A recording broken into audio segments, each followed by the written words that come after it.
Amang Diyos na pinakamakapangyarihan sa lahat, na sa isang salita, nilalang ang mundo at patuloy na nangungusap sa sangkatauhan. Taos-puso ang aming pasasalamat, kaming mga naglilingkod sa bayan bilang online media broadcasters, mga mobile journalists at 10 ng aming mga kapatid sa pamamahayag. Pinupuri ka namin sa ipinagkaloob na malikhaing talino, kaalamang teknikal at kakayahang panaigin po ang katotohanan. Magtaglay po sana kami ng karunungan, matibay na integridad, malawak na pananaw at makatarungang mga desisyon sa aming mga tungkulin. Naway magsilbi po kaming tinig ng mga mahihina at hamon sa mga makapangyarihan, tagapaghatid ng kaalaman at kaliwanagan sa mga nagugulumihanan. Tulungan niyo po kami na magampanan ang aming mga propesyon sa pinakamataas na antas, lalo't higit sa panahon ng kasalatan, kakulangan ng oras at matinding kompetisyon. Patatagin niyo po kami laban sa mga tukso na sumang-ayon sa kung ano ang nakararami, maghaka-haka, makisama sa mali at ang magmadali. Tulungan niyo po kami, ang mga manonood, mga mambabasa at mga taga-suporta na magampanan ng aming mga papel ng may talino at pangunawa ng ang katotohanan at kagandahan po ang manaig sa online media. Iniaalay po namin ang panalangin ito sa ngalan ni Jesus na tagapaghatid ng magandang balita, naghayag ng kanyang katotohanan at nag-alay ng kanyang sarili sa sanlibutan. Amen.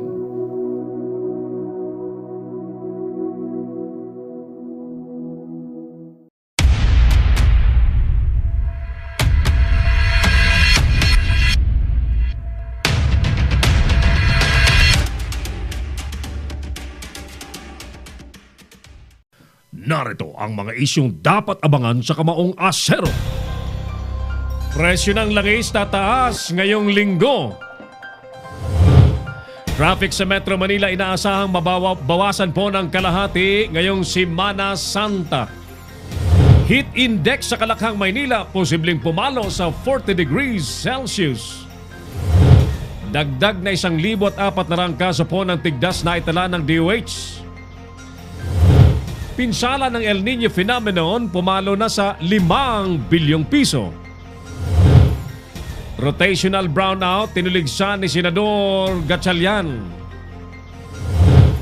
DILG muling nagpaalala sa mga barangay na bawal mangampanya para sa mga kandidato. Vote buying naman sa isang bayan sa Abra ipinarating na sa COMELEC. Absentee voting sa Estados Unidos sinimula na. At babae tinamaan ng kidlat sa Negros.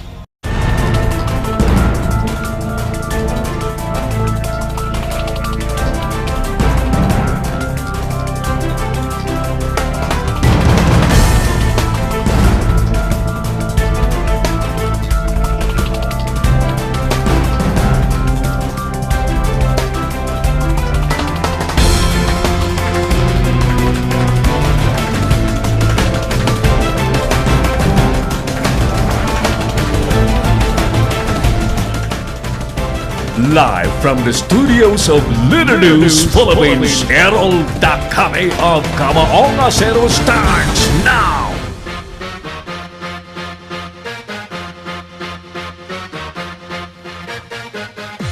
Paano malalaman kung sincero ang mga kandidato sa halalan, mga suki? Magandang umaga, magandang tanghali po sa inyong lahat. Muli sumasa inyo na po ang pandaigdigang broadcast ng palatuntunang Kamaong Asero sa Leader News Philippines. At telecasted po sa Pinoy Extreme Channel. Ang Pinoy Extreme Channel po ay napapanood sa Signal Cable Channel 106, Sky Cable Channel 217,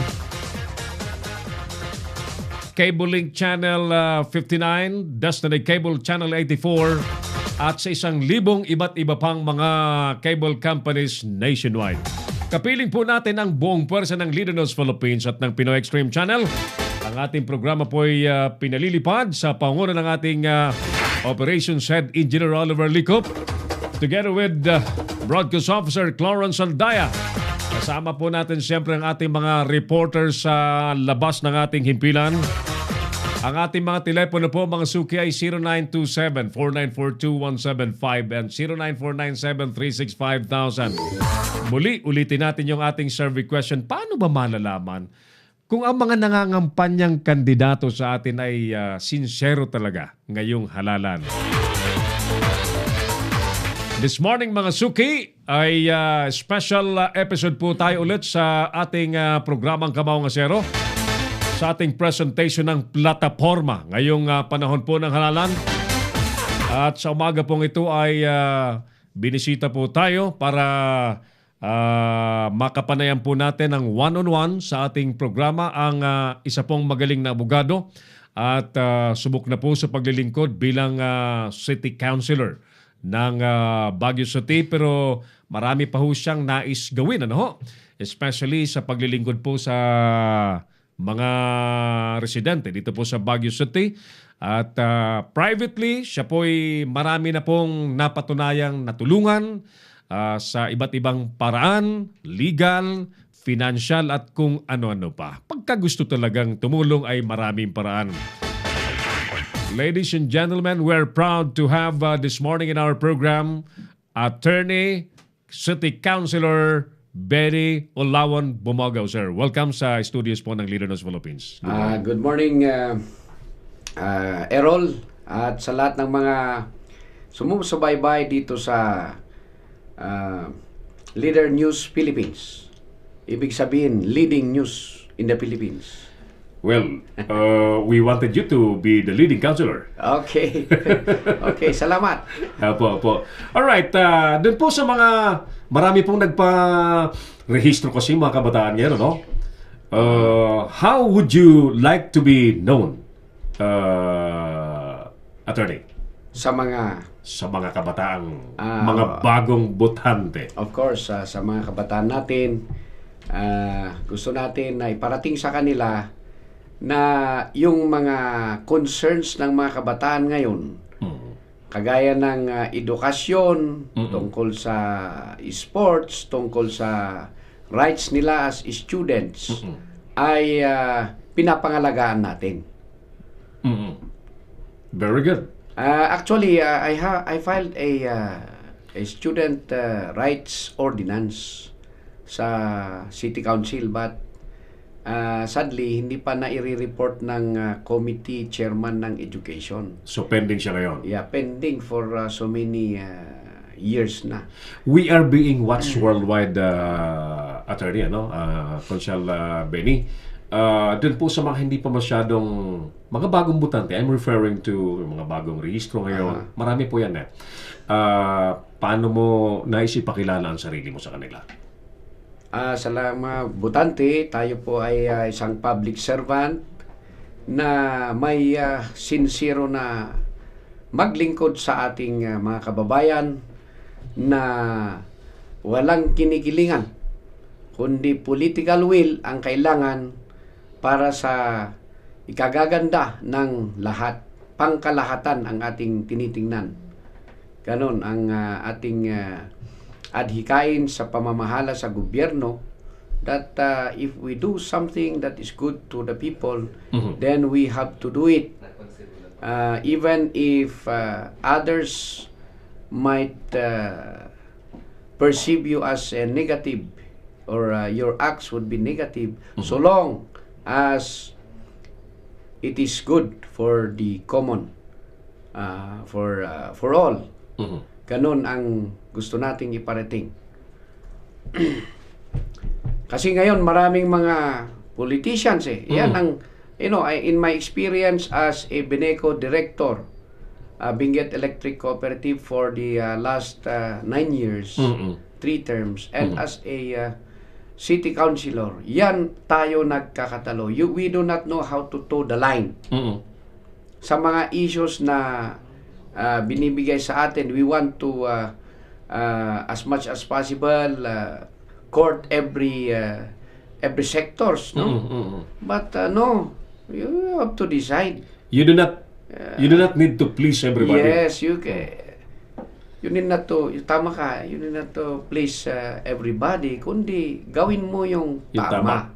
Kasi it is not also good to hang others. Nag-expect sa'yo na you will act on it immediately. Pero hindi But pala. because of your politicking, hindi mo ina-actionan or patumpik-tumpik ka sa inyong ginagawa. Alright. So, ikaw yan. Ganon ang style ng paglilingkod mo sa Baguio Ganon City.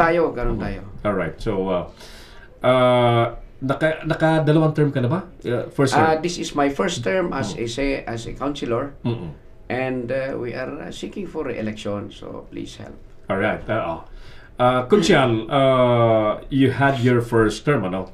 Ano po ang nakita niyong mga problema na dapat ma-actionan sa pamamagitan ng council dito sa Baguio City? First and foremost, kasi dito tayo sa public, ang chairmanship ko is Public Utility and Traffic Transport Legislation. So, lahat ng cities, a growing city like Baguio City, Yes. ay kailangan ng ayusin yung transportasyon, which we had been doing in our humble way, and the most that we can do, or the best that we can do. And ang concern dyan, it is really evolving. Ngayon, we have to may mga concerned agencies that you have to Work with. work with, like the LTFRB, the LTO. Sila ang mga concerned dyan sa mga if we speak of vehicles, and of course for engineering problems, engineering solutions, we have the DPWH, which we see that the DPWH is doing their job, actually, widening our roads, making bypasses, and of course we have these circumferential roads. Maganda ang kanila. So on our part in the local government, doon na lang sa traffic management, doon tayo. That's why I advocated the creation of a traffic division dito sa under the City Engineering Office, which we have now, and which was just established last year. So ito na ang tututok sa ating mga concern sa traffic. Of course, the police will still be there, and ultimately the traffic will be managed by the City Engineering Office Traffic Division. Anong mandato ng traffic, hanggang saan yung mandato yung ng- kanila, yung education, enforcement, yon. And of course, Sino ang component ng traffic division na yan? we have a traffic engineer Okay. na isa, and then his assistant. Sila muna. Sila because muna. of we are governed by yung budgeting natin, at may ceiling kasi sa personnel. Personnel expenditures na tayo. Okay. We should not go beyond 55% from our budget para sa personnel. So, dun muna, and I think we can manage it, and we have around 50 traffic aides na ifa-farm out natin yan to control or manage traffic. Traffic aides, traffic enforcers. Tama yun. Directly supervised by the City Hall. Yes. And this is apart from the participation ng PNP. The police. Iba-iba naman sa Iba-iba siya. police. Oo. Now, how this division works with the PNP? Of course, kung ito augmentation, no? Sino ang lead ultimately, dito? Sino ang lead na rito? Ang lead as of now is still the police. The police. But gradually pupunta na yan sa traffic division office ng city engineer. So creation muna ng traffic management. Yes. Ano pang components ng pag-aayos ng trapiko, Sir? You mentioned engineering, education. Mapupunta ba yun doon sa traffic division? Oo, doon. Enforcement, doon sila. I'm so interested to discuss this issue because this matter is very, very challenging sa Baguio City. Talagang challenging kaya tayo, we must have the political will. Tama po. Oo. Okay, so magpo-full in operations ba ito, sir, ay when? In operations yan last year. So gradual yung pag-transfer ng mga auxiliary traffic enforcers natin Okay. under the traffic division sa City Engineering Office. Now the police is still there to assist. Okay. And of course dun sa traffic investigation, talagang trabaho nila yon. Hindi mawawala ang role ng police diyan. May isa akong gustong malaman if meron ng mga adjustment doon sa traffic adjudication kasi isa sa nagpapalala ng traffic yung mga konting aksidente, sir. Konting sagian lang but hindi magkakasundo yung motorista. Tama. Mapipigil na yung trapiko both ways. That create a monstrous traffic, sir. Yun nga ang sinuggest natin dun sa traffic investigation that yung nakakasakop na police station sa lugar kung saan nangyari yung aksidente ay they should be equipped already with that skills or traffic accident management para hindi na sa sentro dito sa Central Business District pupunta pa dun sa Marcos Highway. Tama. So, Station 10 in Marcos Highway must have already the skilled traffic investigator. Unless kung kinakailangan ng talagang masusi, no? At mas mabigat na investigasyon. Pero kung yung mga sagi-sagi lang, mas magandang doon na lang sa local chief station. Yun.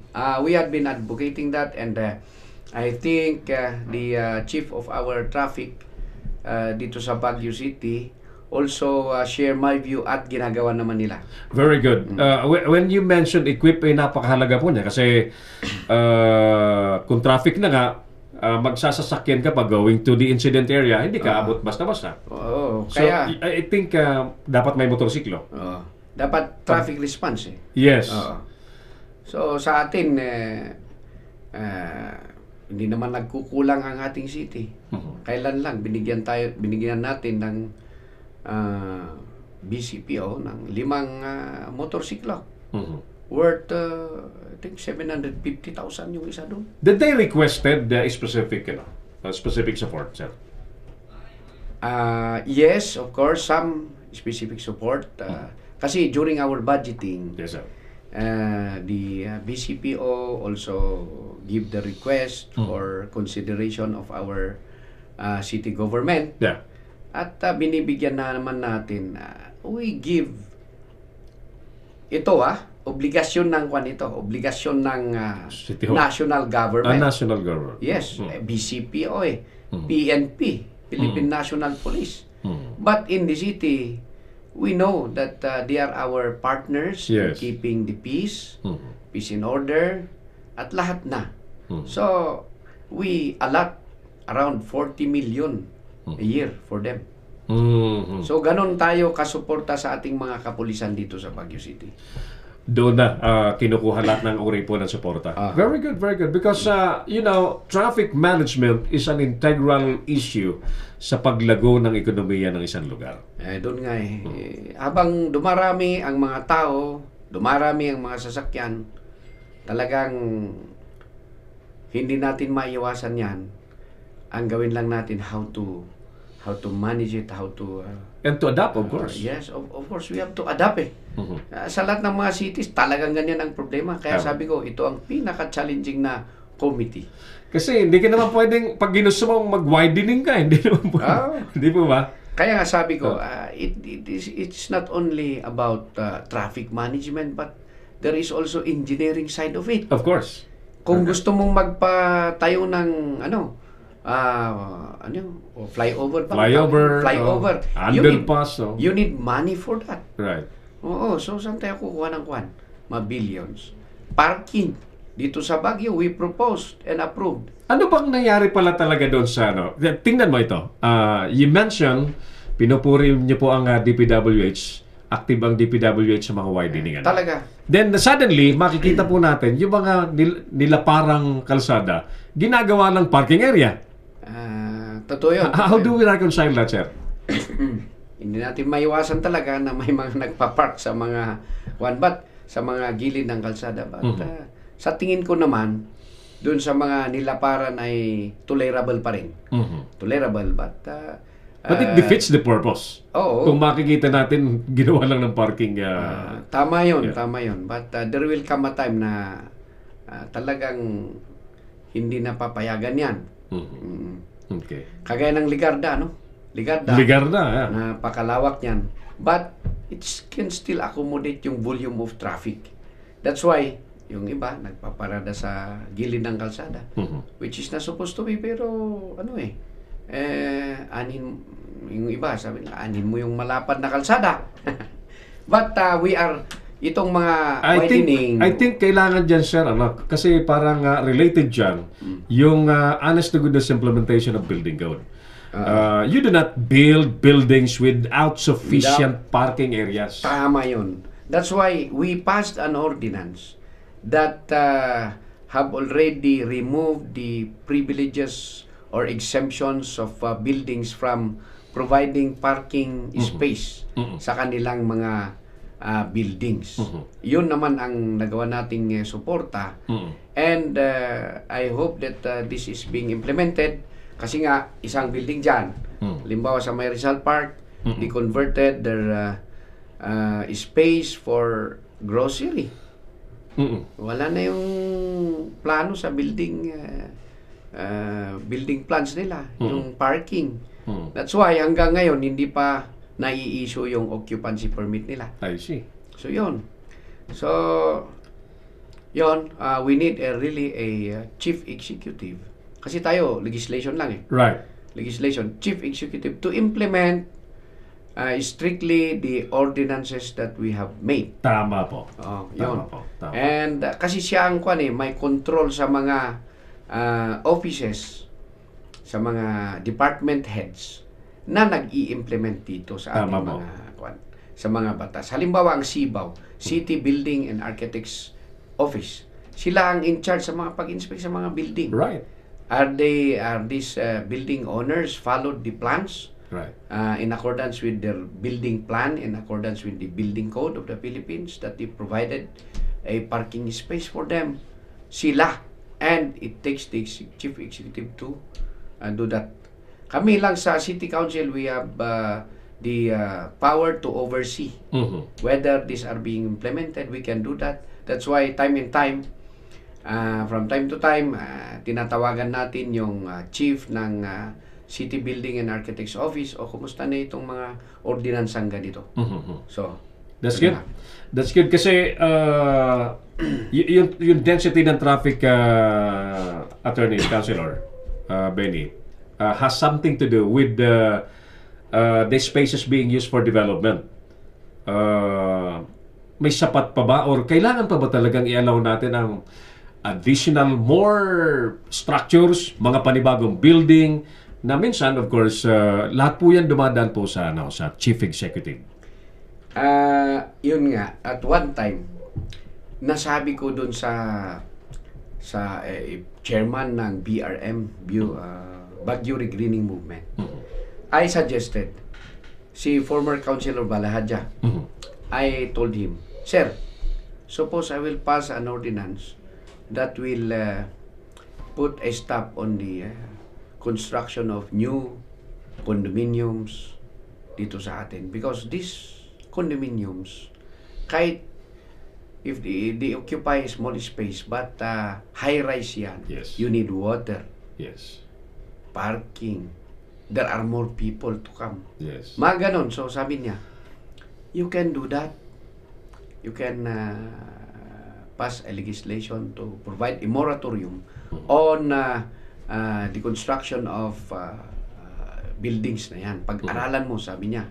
Kasi as chief of the chairman of the BRM, I see na our problem is where this building can tap their water.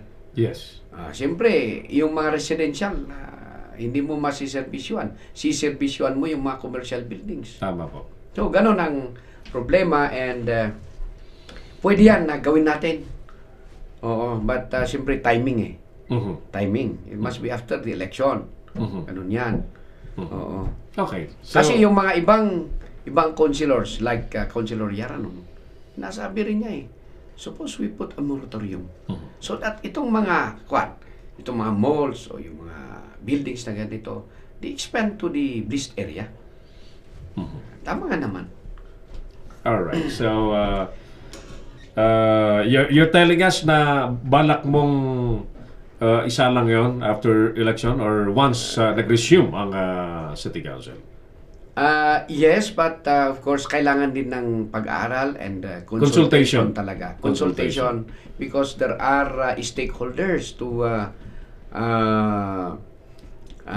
consult with yung mga business people. No?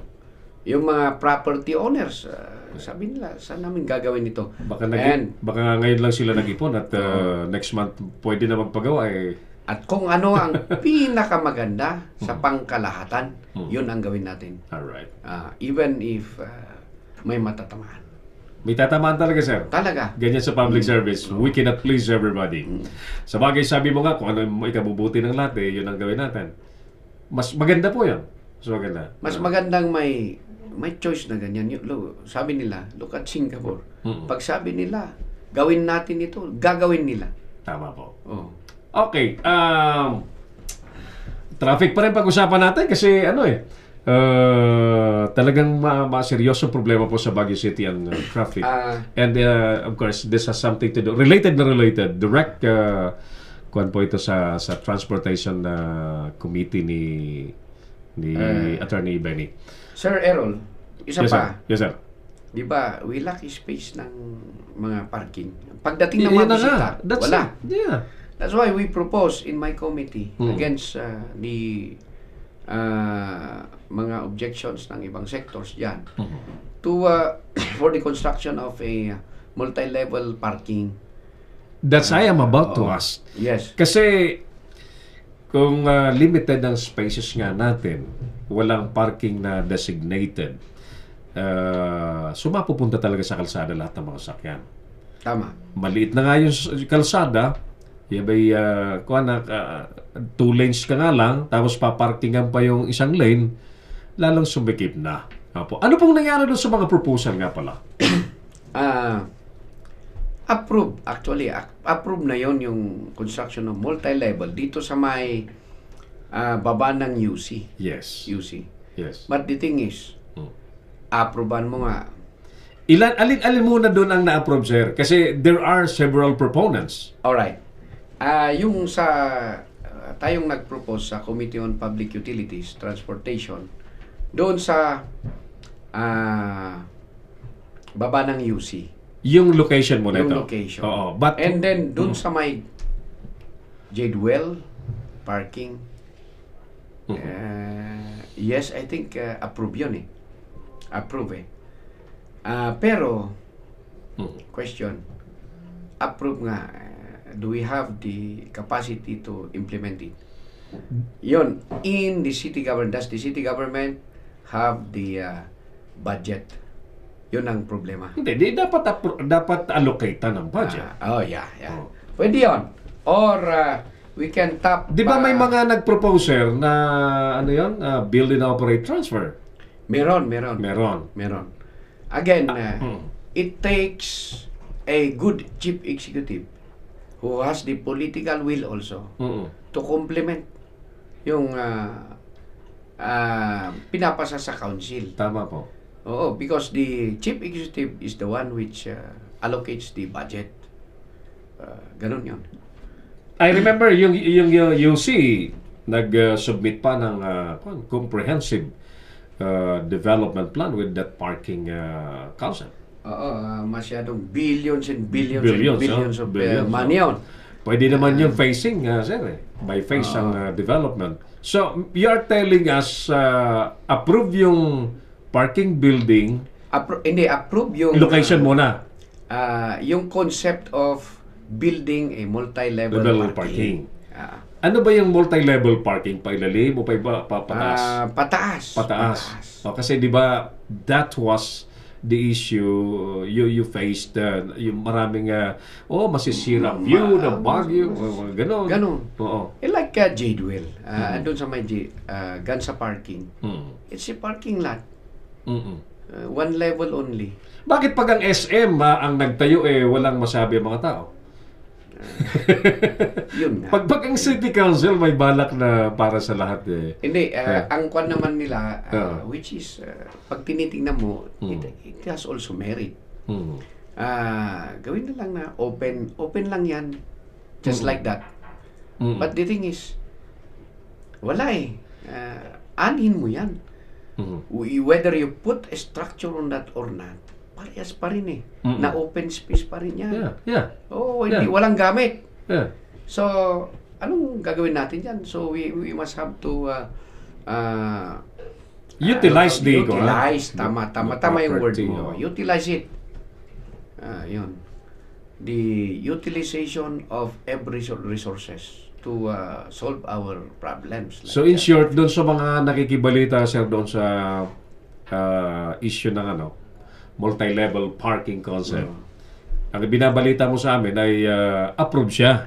Approve siya. Pero wala pang as a budget resolution. specifically. Walang budget. Paano yung matutupad kung walang budget? But I think doon sa may Gansa parking, ay may budget yan. May budget. So iba ito ha? Iba yung sa may UC. O ano nangyari Iba sa yung Gansa Sa project Gansa, may budget. Kailan pa yan na-budgetan, Consiel? According to the mayor, meron na raw For what year? For this year? Siguro hindi nga yung year because during our budgeting wala akong nakita Oo. Previous Pa. Hindi pa. in-implement. Hindi na-implement. May problema pagka gano'n. Yun nga, yung sabi natin, political will. Yun. Mayor, ano nangyari dyan sa... Ay, nako. Does it takes to be a Benny Bumogaw to... Hindi naman siguro. Hindi naman. In fairness, hindi natin nakausap. Pero sabi niya, ready na yan It's just for the bidding Ano nangyari sa bidding? Nagkaroon ba ng bidding? Wala pa naman akong alam. So, ganun lang. Ganun ang Sayang naman. So, napunta sa iba na yung pera. Ni-realign na. Sabi nung, hindi ma-realign yun.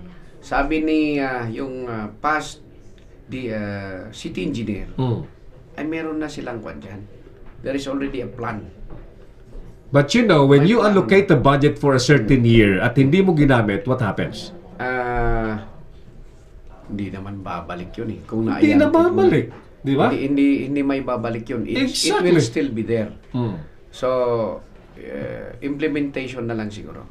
Sige. So, sana ma-implement nga. Kasi matindi ang problema sa trapiko. Matindi. Kung gawing 3 level, 4 level, 5 level, at gawing green building. Green building? Walang problema. Kung ang problema nila dyan ay, desecrate yung Burnham Park, etc. Why don't we design pa ilalim? Pwede yun. Maraming paraan. Yun nga, in the past, sasabi nga, yung athletic bowl, may design dyan sa ilalim. Why not? But, yun nga, political will. Multi-kwan tayo Diversity diverse opinions, diverse kwan. But the thing is, kung meron tayong pera, di sige. Okay, punta tayo sa ibang issue, Attorney, Councilor. Di ba tinutulak na national government yung modernization at may batas na po dyan sa Transport Modernization Program. How does it affect ang traffic sa Baguio City? Yes, itong modernization, ang kwan dyan, ang masasabi ko, hindi inaral. Straight hindi inaral masyado ito ng LTFRB, DOTR, bago nila gawin yung Department Order number 11-17 ba yun?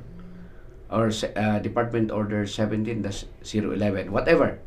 Basta yung sinasabi na PUB modernization. Kasi may mga provision doon na hindi kinonsider yung mga lugar. Yung mga, tama, yung Say mga for lugar. example dito sa Cordillera. Baguio, and Baguio. then, first, supply. Mhm. Supply ng mga modern Ah. PUVs. Saan tayo kukuha? Ngayon pa lang sila nag-aaway-away. Oo, wala eh. Sabi nila hanggang ngayon, hanggang sa 2020 kayo. May sinet na raw na standard. Oo. Yung mga taong nasa palibot, ang balita ko, sila nag-aaway-away to bring in and to fit in the possible supplier. So, ang problema mo dito, Konsyal, sa Baguio, iba ang topography. Topography na lang. And then, yung culture dito. Yeah. Ang culture ng transport dito, galing ka sa barangay, punta ka sa city. Mm. Ngayon, ang terminal mo dun sa city, Yeah.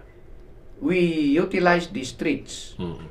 within the city as terminal. Mm. Doon sa PUB modernization, you must have a terminal from origin to from end to end.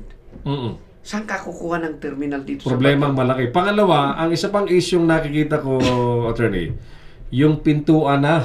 Kasi doon sa minamandato ng batas, ang pintuan ng sasakyan, curbside, dito sa gilid. sa gilid, sa right side, no? Right side. Hindi na sa likuran. Mm.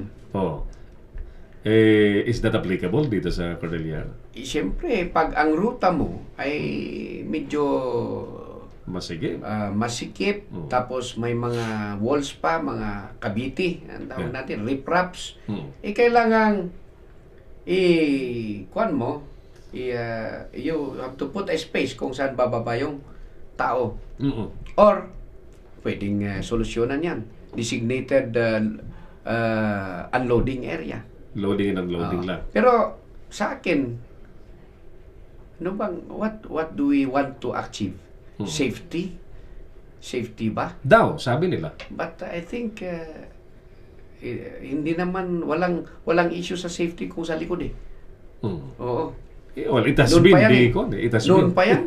Nung bago pa yung Yes. yung sinaunang jeepney, ganun na yan. Mhm. Wala naman tayong problema. Mhm. So why create something? Is that an improvement or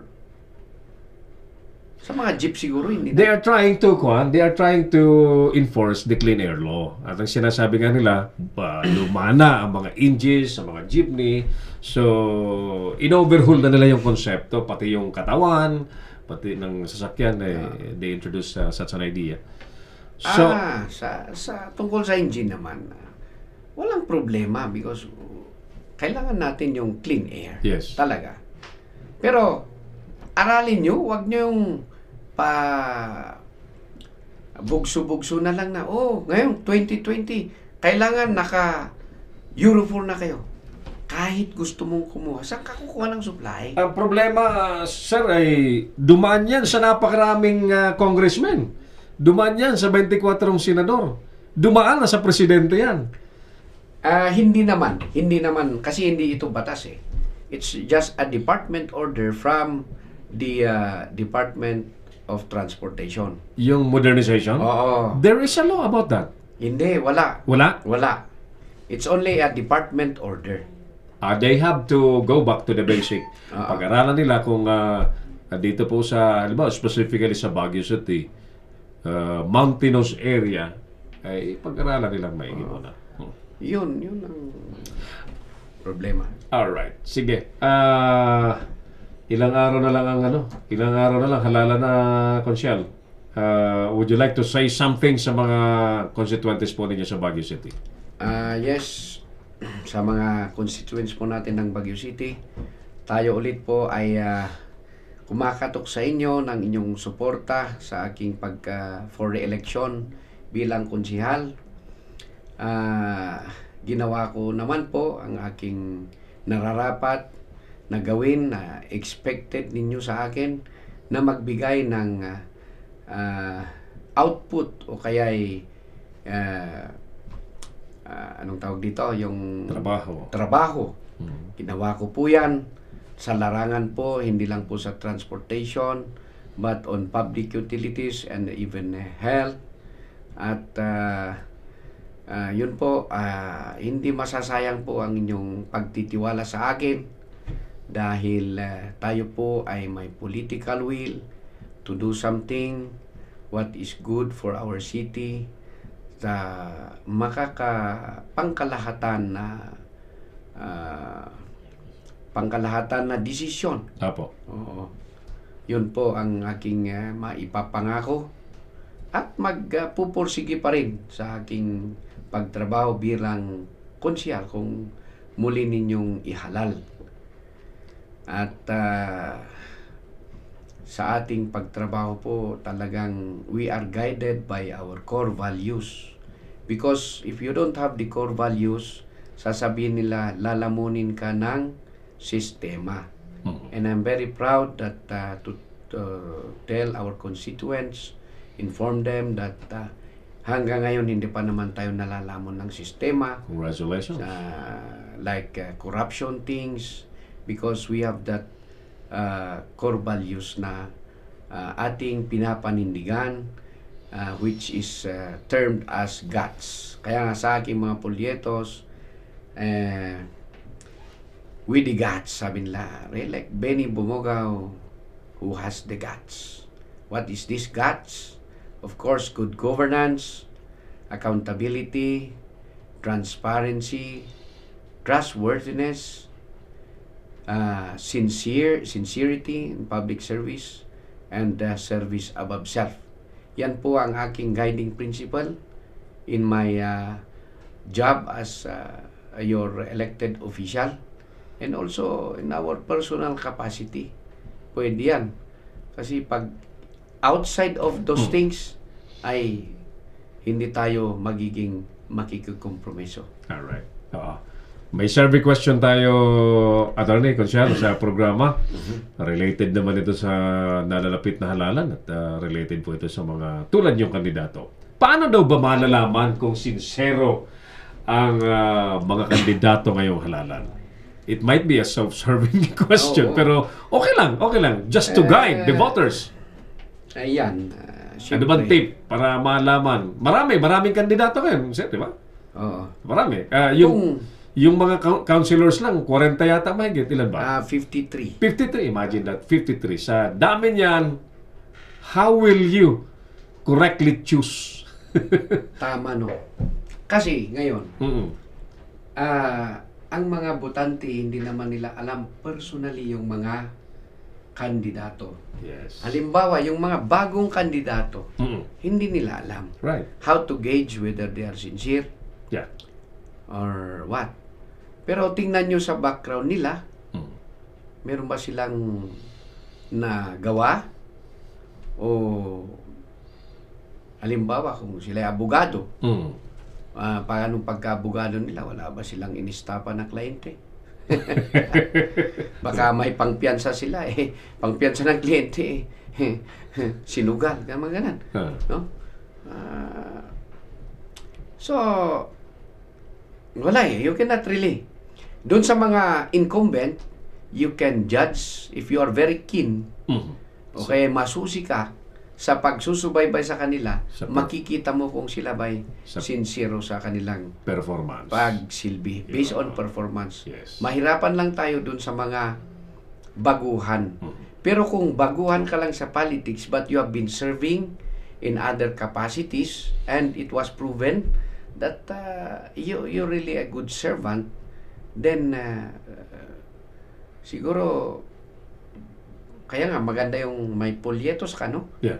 Flyers ka para at least somehow mabigyan ng idea yung yung mga tao. But it's really very very hard to know who is a sincere servant kung baguhan. Makikita mo sa mga dati ng politiko, makikita mo what are their actions, mga legislations na ginawa nila, the decisions that they have made in crucial issues. Yeah. Oo. Sila may nakasuhan ng corruption or hindi? Oo, ganun. Sa corruption naman, nakasuhan. But sometimes, maraming mga kaso-kaso dyan na kaso-kaso dyan na hindi baseless naman, just to harass. Mga ganun. So, and then of course, paano nga ba no? Paano nga? Mahirap. Mahirap. So mahirap. No? Mahirap. Basta ikaw, husgahan ka nila sa performance mo. Husgahan nyo ako. Hmm. Tignan nyo na lang pagmumukha ko. Ganun din kung minsan eh. You can gauge a person, is this, tignan ko. Ganun. May ability ba? Paano yan? Si Bong Revilla lamang na naman. Dahil Sa kagwapuhan. sa kagwapuhan. Hindi, yun nga, you have to take the overall. Yeah. Oo. Ganyan. Mga kaibigan, gwapo na, edukado, abogado, performing city councilor, Attorney Benny Ulawan Bumogaw. Palakpakan po natin. Thank you, sir, for joining our program this morning. Thank you. Thank you. Thank you. Ang kailangan natin ngayon, yung talagang chief executive who has the political will. And, of course, legislators who really have that desire to do some changes. Thank you. Thank you, mga kaibigan. Ang napanood po ninyo ang ating one-on-one interview kay Attorney Benny Ulawan Bumogaw, ang re-electionista pong konsihal dito po sa lungsod ng Baguio City. Lungsod ng Baguio City pa. Sa ating pagbabalik, mga suki, may isa pa tayong kakausapin one-on-one. Magsisegue po tayo from politics to invention. Abangan po ninyo ang ating one-on-one interview with Engineer Manuel Malonzo at alamin natin kung ano yung kahindik-hindik yung na-inventong pakikinabangan po ng sambayan ng Pilipinas. Gusto nating imbento. Yan. Paano ma-reduce yung consumption mo sa fuel? Yeah, we have that. Thank you, Attorney. Thank you. See you again. See you again. All right. Salamat po. Salamat po. At Magpapasalamat ako sa Leader News Philippines at ang ating anchor si Errol Dacame at sa lahat ng inyong staff sa pagkakataong ito. thank you. Thank you. Mga kaibigan, magbabalik po tayo pagkalipas ng ilang importanteng paalala. Magbabalik si Errol Dacame sa Kamaong Asero. Bring your business over 1 million TV or online. Reach your target customers anytime, anywhere. Your brand on TV or on the web. Get more customers and grow your business. Advertise now.